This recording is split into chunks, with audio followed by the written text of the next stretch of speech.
In 3 words, I say I'm a communication ninja. Wow. It's like you had prepared for this, eh? No. I'm a communication ninja. Okay. What do I mean when I say ninja? Ninja is a nice word. Not nice word. It's a nice persona of people of action.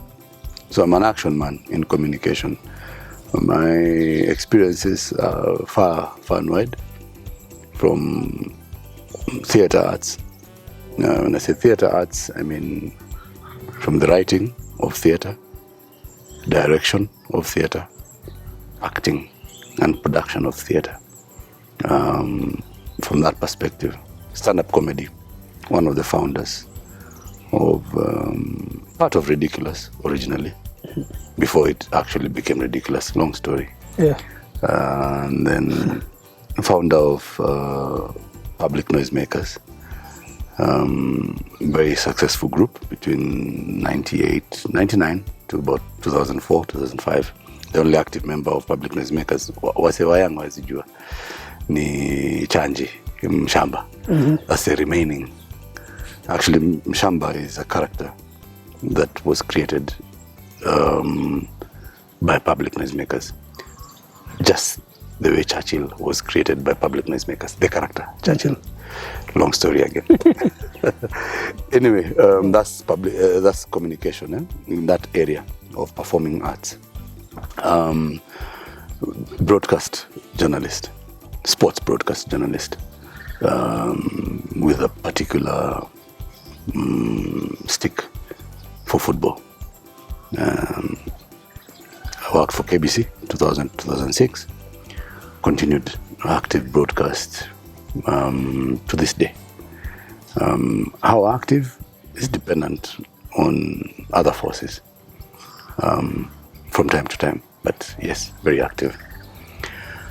The other part of me as a communicator is that I do brand strategy and brand strategy communication, which is useful in PR, it is useful in marketing, it is useful in advertising. That is my primary bread earner for the last 12 years or so. Screen actor, back on the screen. This year, 3 projects. First project, actually an interesting year it has been. 1st January, I had a conversation with a lot of friends, and on New Year's Day, New Year's Eve, I made a New Year's resolution. I'm back on the screen.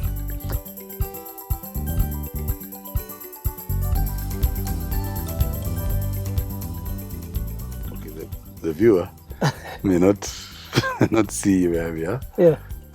This is Dagoretti. It's a beautiful place. I was born here. I was not born here, I was born in Mombasa, but I was raised here.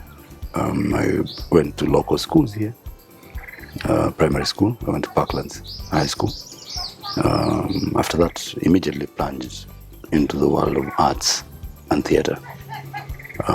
Any tertiary education I've done is in the process of my work, of my professional work. But that was not the route that I used to get into my career. Yeah.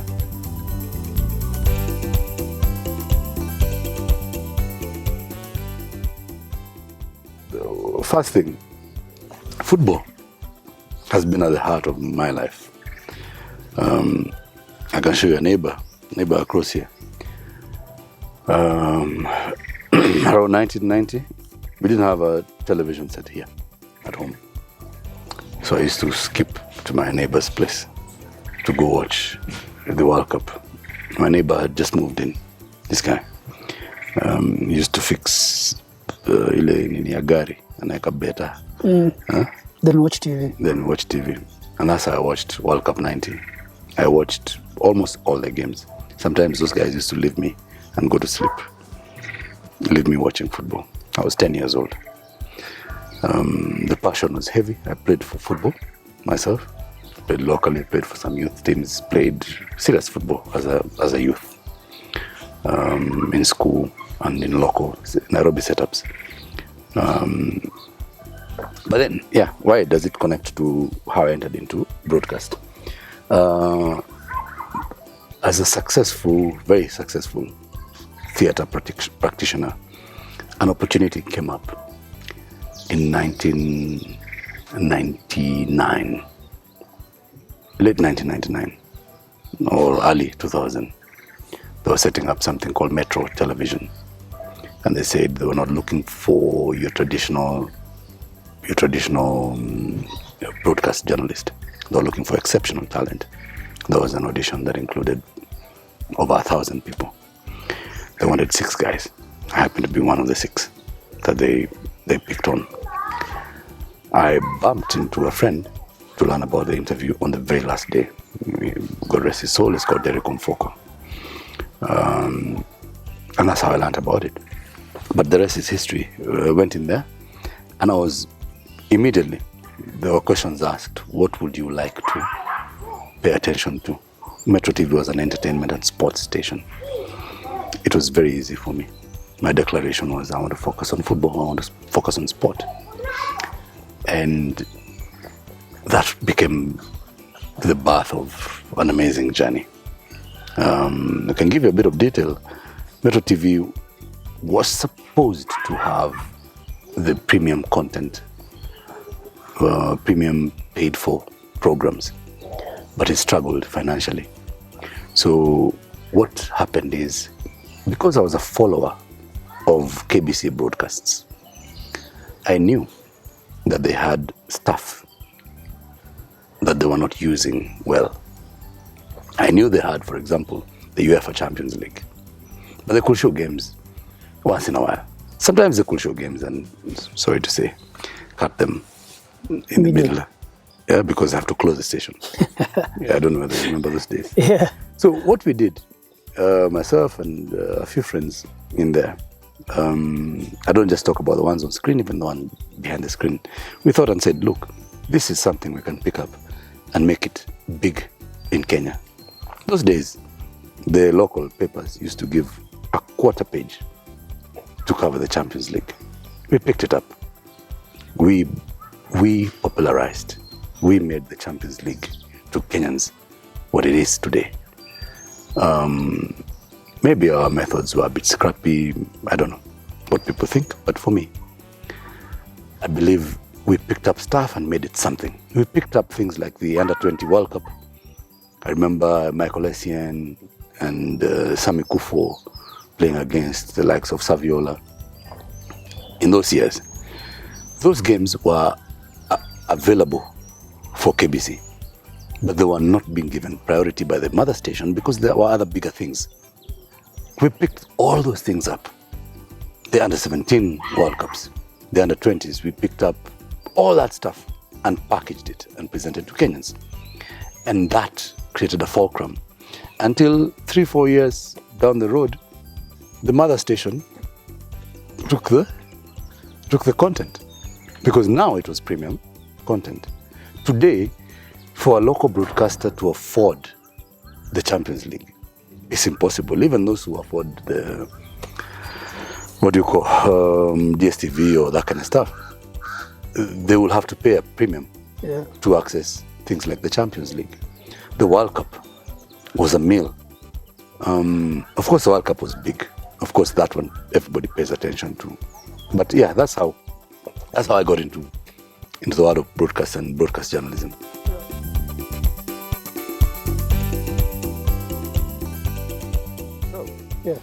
Commentary came a little later because there was always, first of all, there's a difference between football analysis, which is what you do pre-match, mid-match, post-match. Commentary, in actual sense, isn't an area I would say I have, excelled, because the opportunities have been few and far between, where we've had live broadcasts produced by Kenyans, where I have had access to. I can say to date, less than 20 matches. Not less than 20, really. We did the whole season with Azam. But major matches, not very many. But that was a follow-up to what we were doing. Of course, there were people who've dominated that space, and it was very rare that those opportunities would be accorded to me.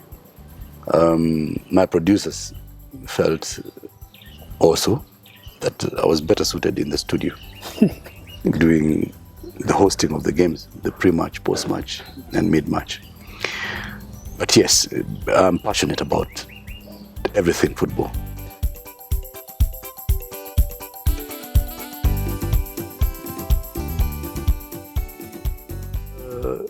Evolved, yes, but I think it's still strangled. I think there's strangulation of the space. I think that there is a very small circle that wants to strangle the potential of the country and the potential of the talent available. What I like and what I've come to admire, Swahili, interestingly, was a language I was very strong in my youth. When I was a thespian, I was revered more as a Swahili actor than an English actor.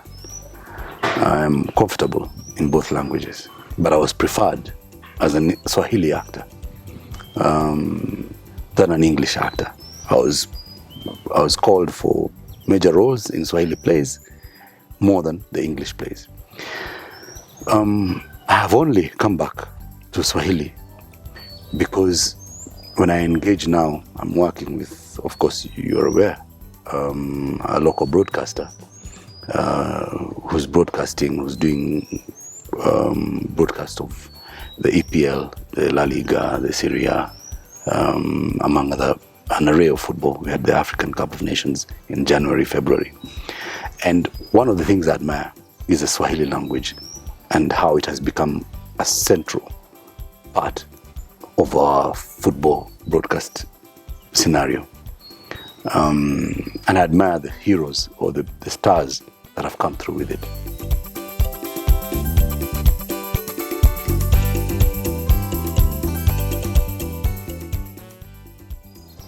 Well, the beautiful thing is it's both beautiful and it's a tragedy for me.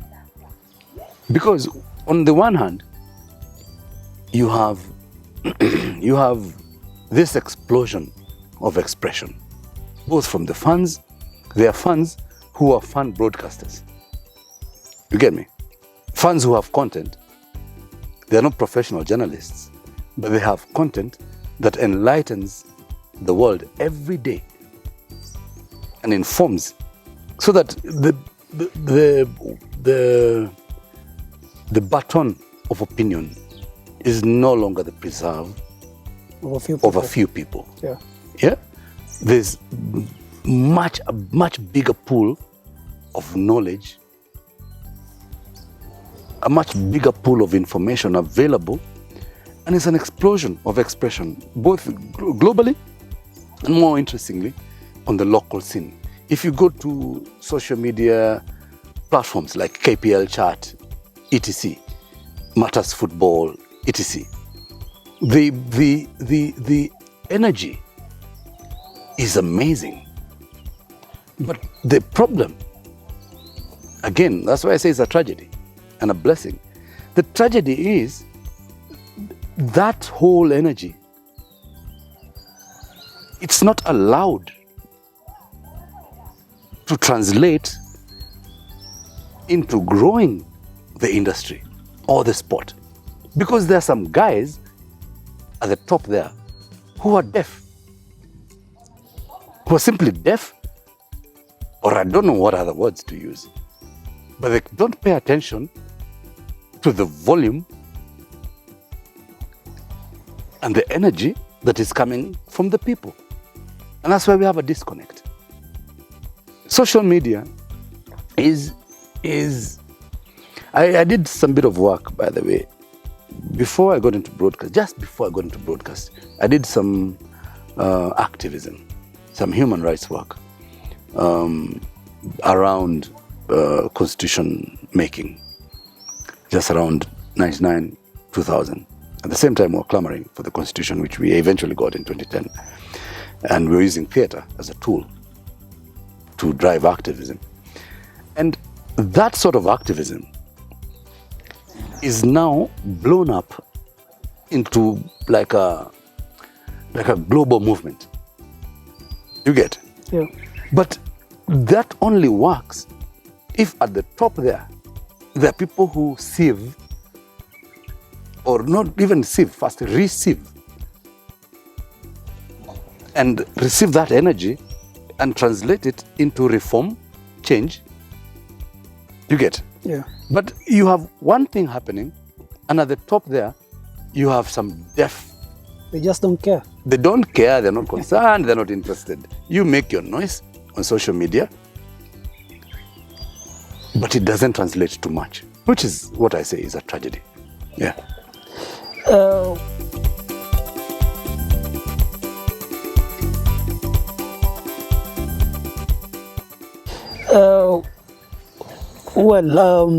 Speaking about the tragedy of the guys in leadership not caring what the public is saying, what do you make of the current football industry in Kenya? You've been there, you've seen through various leadership. Just in a nutshell, what do you make of the current situation in Kenyan football? It's a if you ask me, Jeff, it's a situation that is beyond just describing it from a point of only football, only sports. It's a problem in this country. When you start talking about merit, or the word merit, or meritocracy, it's a problem in this country. Who is doing what job? Why? Why is someone at the position they're in? Do they deserve it? Do they merit that position? And when we as a society decide that merit has no place, that doesn't matter. Yeah? I have some friends or relatives, bring them in, let them manage football. Yeah? I am the boss, I'm probably a politician. I have the money to run around and pay my way into office. Once I get into office, then I call my cronies and say that is football. And I'm not mentioning particular regime. Yeah. I'm just talking about the generality of it. When merit has no place, then we are going nowhere. Everywhere in the world. Everywhere. What club is your favorite club? Real Madrid and Manchester United. Real Madrid. Yeah? Manchester United. If you look at the hierarchy of those clubs, you will find ex-footballers. Somewhere in there. They will be either coaches, they will be in that system. The Real Madrid legacy is carried through by people who are the best products of that thing called Real Madrid. Look at our football. Kenyan football. Who are the best products of Kenyan football? I'll share. The most successful footballer in Kenya, from a point of professional experience at the highest level, yeah, we can talk about Victor Wanyama. That's the most successful footballer Kenya has ever had. If we go back a decade or two, we find Mike Okoth Origi. A bit later, you find Dennis Ulich. You see McDonald Mariga. That's the best. That's the cream. Nothing else. Those people are nowhere near the management of Kenyan football. Why is it so, in your opinion? Because we have adopted an idea that does not have respect for merit. In fact, we have adopted an idea or a character, a certain character type that is intimidated by merit.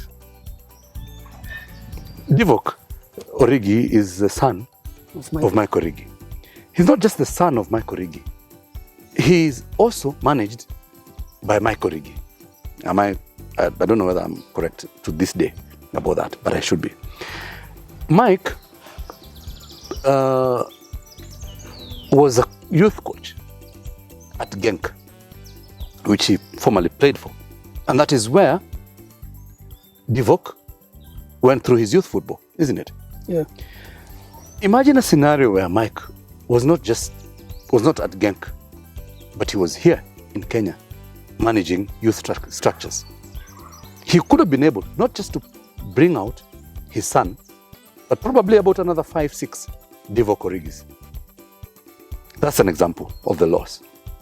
We're not saying that simply because you played football at the highest level, then you deserve to be president of the federation. But certainly, if you have more experience than everybody else in the ground, why shouldn't you be part of that structure? Why can't we accommodate you? Are we saying that everybody who's very successful is also very arrogant?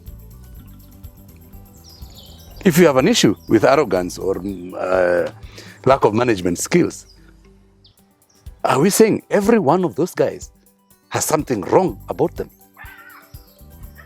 No. The problem is somewhere else. Sorry. And you look elsewhere, Samuel Eto'o with Cameroon. Yeah. They're now in the World Cup. Go to Zambia when they won the AFCON. Kalusha Bwalia was the head coach.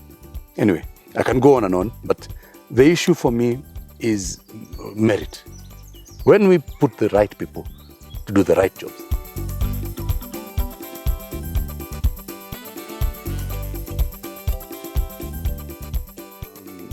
I've tried to interact with football.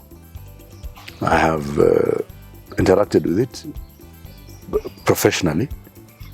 I did mention that over the last 10, 12 years, I work as a brand consultant, or as a brand strategist, successfully, quite successfully, with several corporate brands that have either emerged or been refreshed by a team that has included yours truly. But when it has come to football, I have attempted to engage football and generally sports. But the frustrations, again, in there have been about, I don't want to refer to specifics because I don't want to offend certain quarters. But the issues, as I've stated, when I talk about merit, I don't speak as an outsider. I speak as somebody who has tried to get involved with the game. One of the issues or subjects I've been involved with is the KFF, it was KFF, Strategic Plan 2013. The politics around that document were only as useful as far as being weaponized to get a broadcaster out of the country under the fight between 18 Premier League clubs and 16 Premier League clubs. That was 2 paragraphs in a 30-page or 40-page document, if I'm getting it correctly.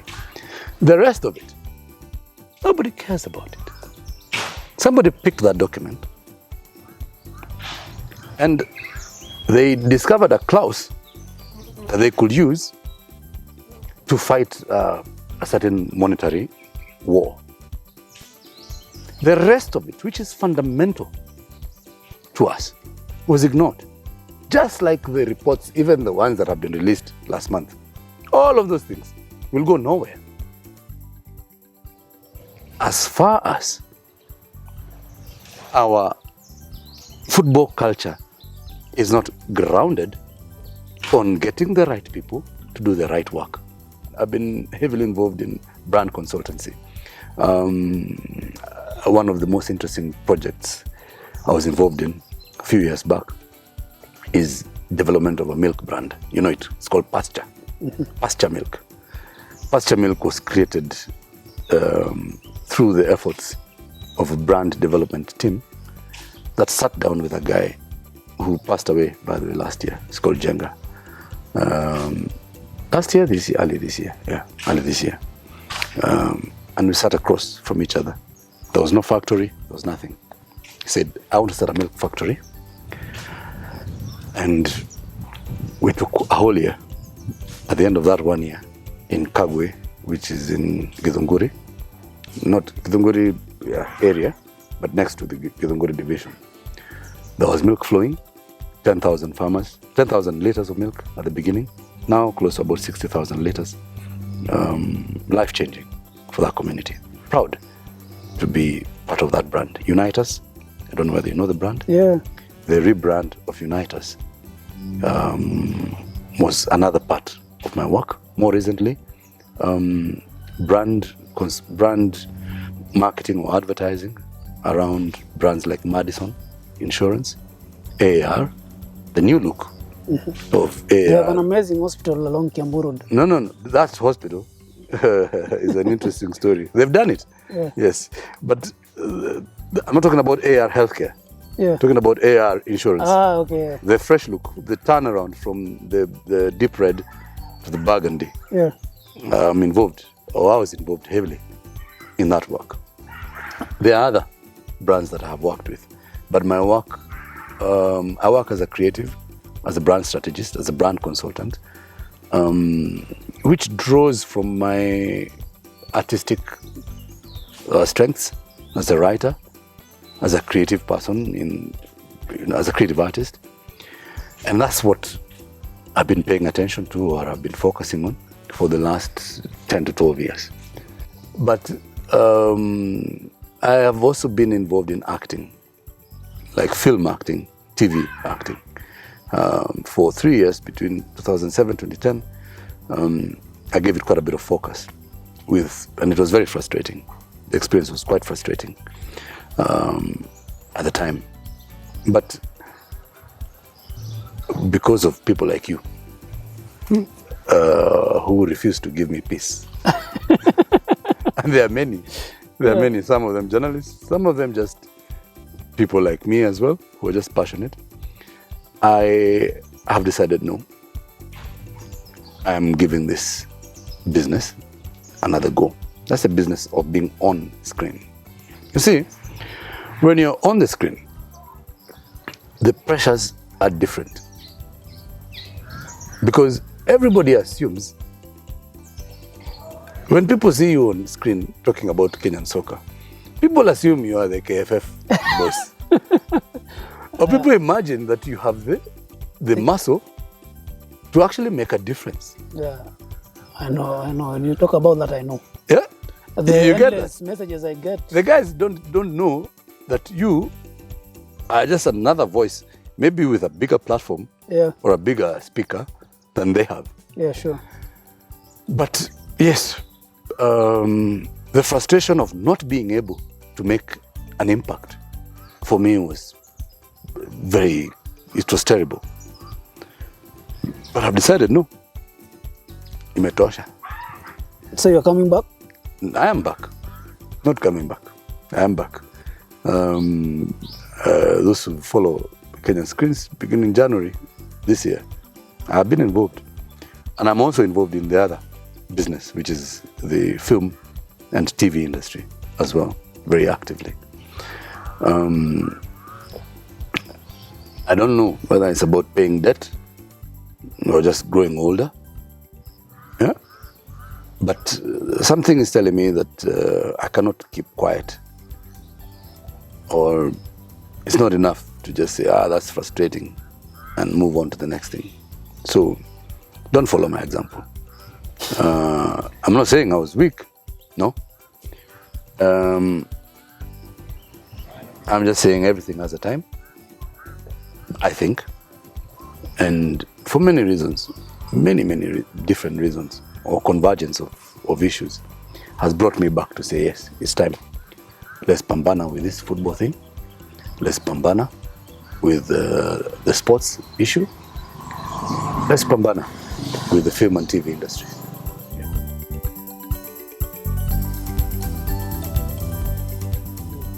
My father, God rest his soul, his name is Gideon. Same as my little son. He was an amazing man. And the way he lived is such a crazily high target. You know, like the bar he set is extremely high and difficult to reach.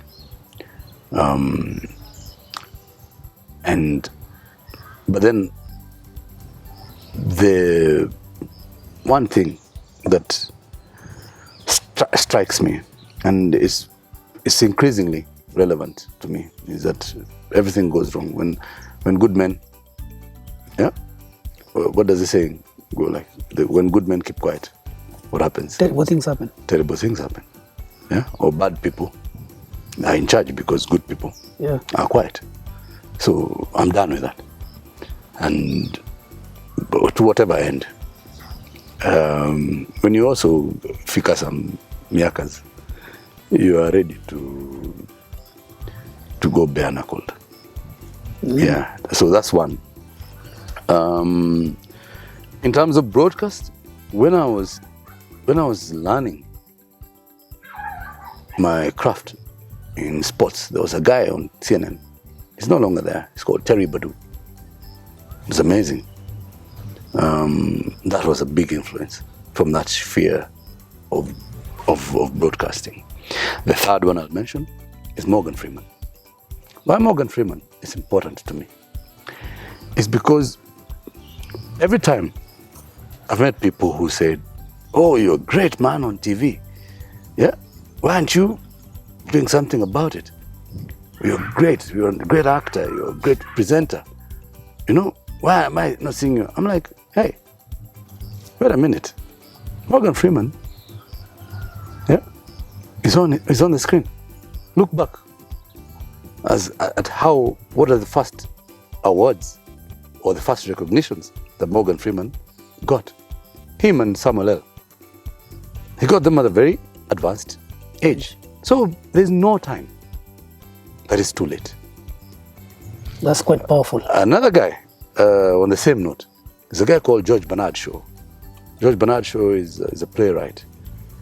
Is second to William Shakespeare. I think Bernard Shaw is one of the most published playwrights. His first play was published at the age of 57. But he's the second most published playwright. I know Arthur Miller comes close. Shakespeare, of course, is the father of plays, published plays. But next to him, there's Bernard Shaw. So what it says is, run your race. Yeah? Run your race, do your thing. But don't run because Jeff is running. Run because your cause and your time is nigh. Hatukimbizani. Kila mtu na pesi yake. Hakuna kukimbizana. No. And as long as we're doing the right thing, Jeff, what you're doing, actually this is very rare for me, sitting on this side of the table. Mimi nimezoea kukaa hapo nikiuliza wase maswali. Unaona? But you and your platform is growing and bringing something, which is what we require. But the sad bit, Jeff, I've watched your shows. If a task force, those task forces, hizo ma task force, zikachukua hizo interview zako tu, wasikize, they don't require to do anything else. They have everything they need to do the change. But they'll keep telling us about committees and reports and those things forever. But you know what we're going to do? One of these days, We need to storm into those places and chase those guys away. No, seriously. Itafika pahali and I don't think it's ati zamani ati a long time to come. For me, I'm telling you personally. Time ina come, tutasema hapana. Tumeongea, tumewapatia advice, tumeongea, sikiza sauti ya watu, sikiza sauti ya mwananchi, amsikii. So tokeni muende. Well, anyway, we'll reach there, but that's time is coming. I can feel it as well. Yeah.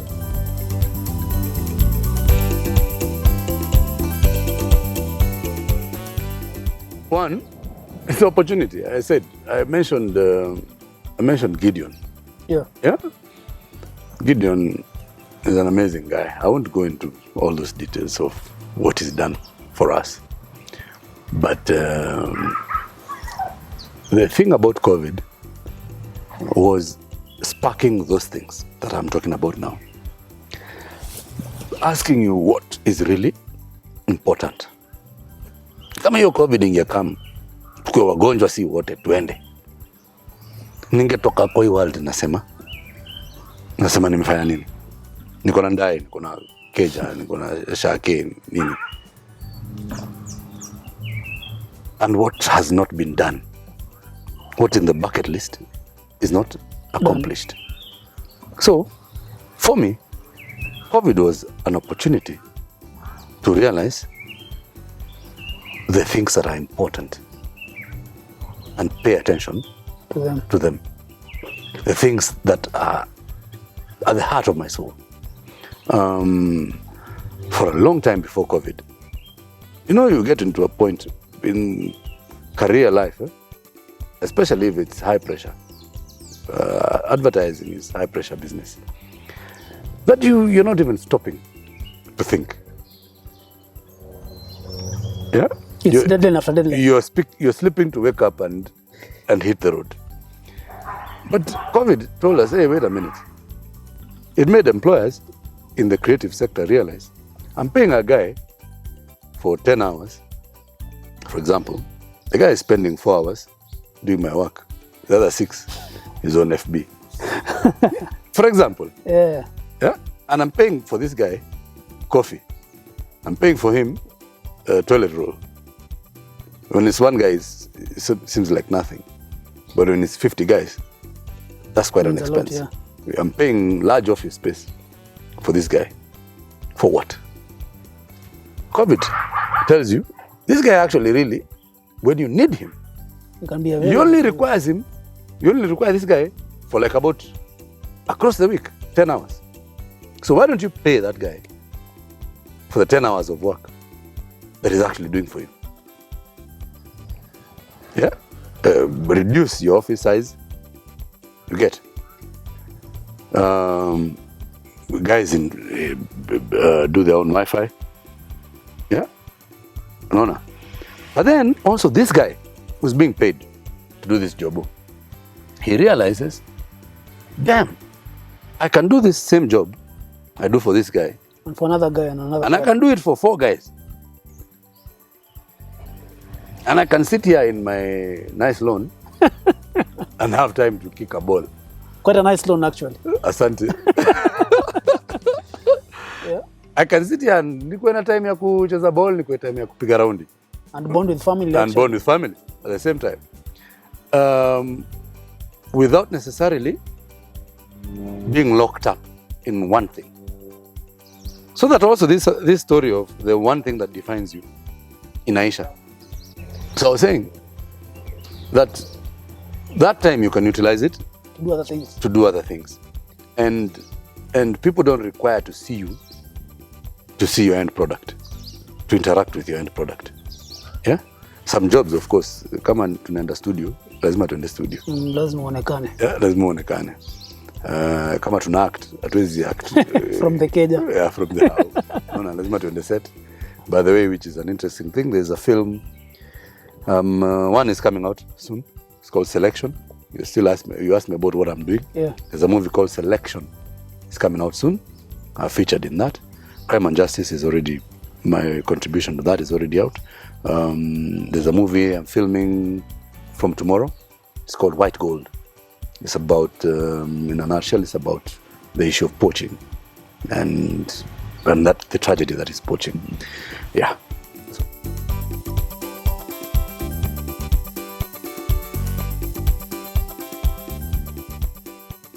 Aim for number one.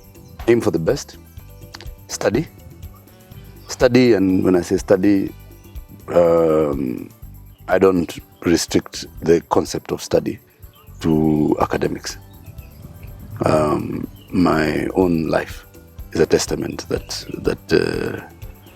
not all wisdom or knowledge comes from academic study. But study all the same. Don't study. Study why? Study so that you have a concept, whatever you're doing, you have a concept of the best version of that thing. What is the best version of this thing I'm going into? I'm creating a football team. What is the best version of a football team? What is the most successful football system in the world? What are the best practices? Who has successfully set up such systems that I'm about to set up elsewhere? And with the World Wide Web, this information is available to us. It's not like Zamani, you will require to take a flight to London or Manchester to go and do benchmarking. It's a story the benchmarking, but then it's a story fake. Anyway. Especially in Kenyan football setup, we've done a lot of benchmarking. Benchmark sana. What is the end result? Hakuna matokeo. But anyway, what I'm saying is, whatever you're doing, study uende for the best idea. Kama unataka kufanya film, enda, so study film. Film ziko hata available all over. Unataka kuwa cameraman, unataka kuphotograph movie. Chupa movie. Angalia hiyo movie kama photographer. Unaona? Kama unataka kuwa actor, wachana na msee wa Tausi. Pick the best actor in the world and mirror yourself to that actor. So what I'm saying is, whatever it is you're doing, study and go for number one. Outer fail. There is a football, boss, football.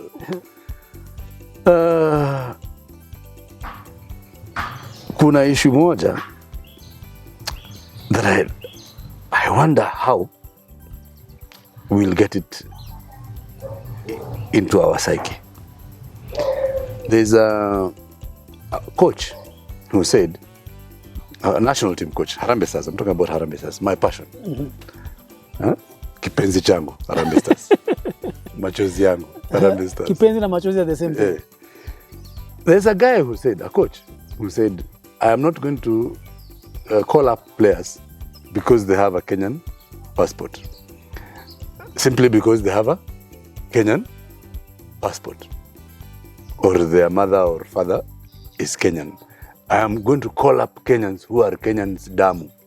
Now, that is a very annoying type of comment and attitude. And also very uninformed. As I said, study, go for number one. It's a very myopic point of view. Why? The whole world is going in the opposite direction. The world, or Africa particularly. I remember 1996. Let me just go back there, just to get this straight. Pole. It's okay. 1996, we played Algeria. We beat them 3-1. Algeria, in 2017 or 2019, won the AFCON. Yeah? Sindio? Yeah. Kenya beat Algeria 3-1. Where has Kenya gone? Nowhere. Sindio? At a point, we beat Togo 3-0 here in Nairobi. Sarani. 3 years later, Togo went to the World Cup. Am I correct? Yeah?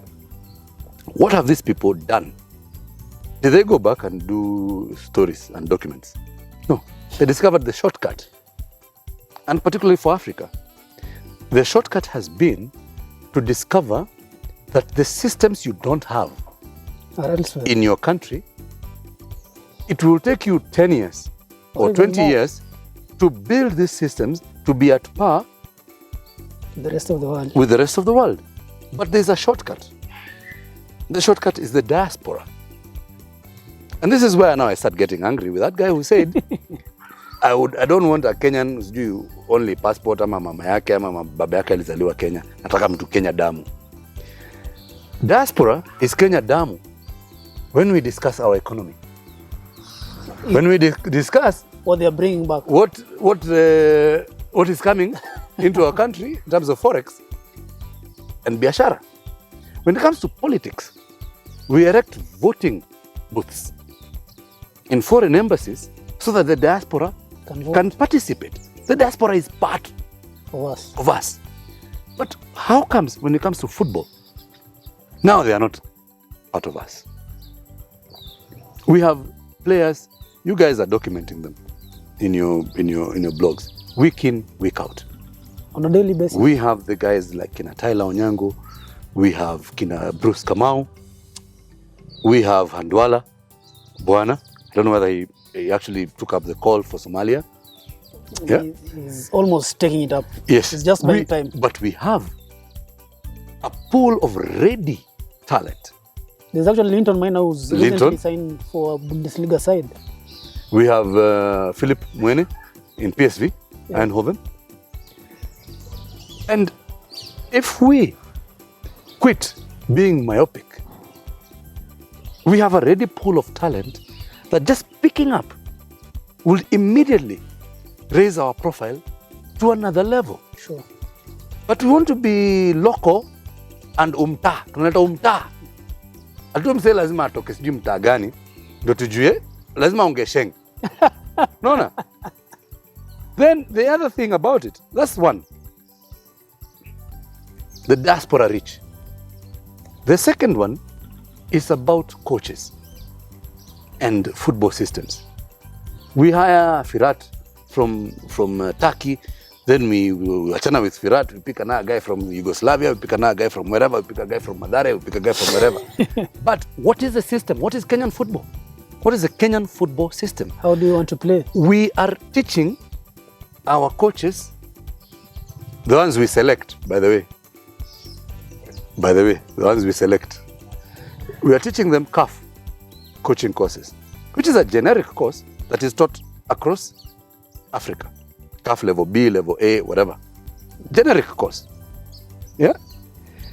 But my question is, throughout our 50-something years, and all the players who have been through the system, don't we have the ability to sit down, lock those guys in a room, and come up with a system that describes Kenyan football? We have advantages that our athletes use to become world beaters, that our rugby players use to become world beaters. We have advantages and we have specific strengths. But when it comes to football, we don't play to those strengths. I don't think we actually know our strengths. We play at high altitude, which is a challenge for anybody coming to play in Nairobi. Yeah. How do we use that and those things to our advantage? How do we define Kenyan football? What is Kenyan football? So it boils down to a lack of leadership, right? Merit. Lack of merit. Put the right people in the right places to do the right jobs. That's it. Who will do that? It is eventually, I hope, and that's the problem, that word, hope. Somebody up there finally smells the coffee. But eventually, we will require probably a football revolution.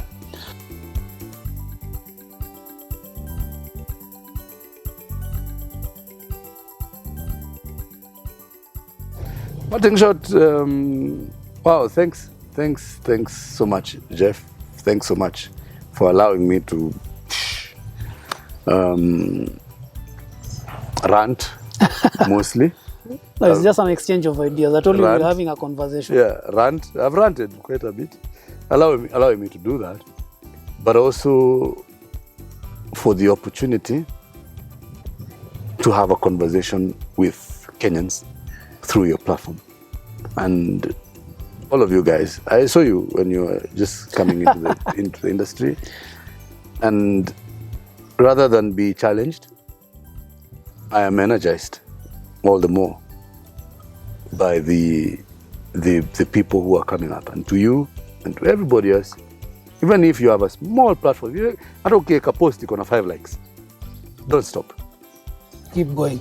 Keep going, because we have some deaf and dumb people. So we require a lot of volume for them to pay attention. Wasikie kidogo. Yeah. So let's keep doing it. Let's keep discussing the right things, and doing the right things. I'm getting involved into football here in Dagoretti. Trust me, the next time we meet, meet up, I'll take you to the ground, and we'll show you the steps you're doing. So everybody, let's keep making a step, positive change, a step in the right direction. If we can do it through voice, through these platforms, let's do it that way. If we are on the ground, let's do it that way. But hata kama tuko kwa ground, another thing, wasi wako kwa ground, kawe ni coach, badala ya kupigisha watu itizi ya watu wazima, ingia tu YouTube ama uingie tu kwa Google, uone vitu zinafanywaje, uone what is the best. I said, if you're doing something, whatever you're doing, go for number 1. Ingia pale ustadi kidogo, uone what is the best way to mold those little guys. Si kuwapigisha rodi. If we're going to do things, let's do them differently from the way mafadhe zetu walikuwa wanafanya. That's it.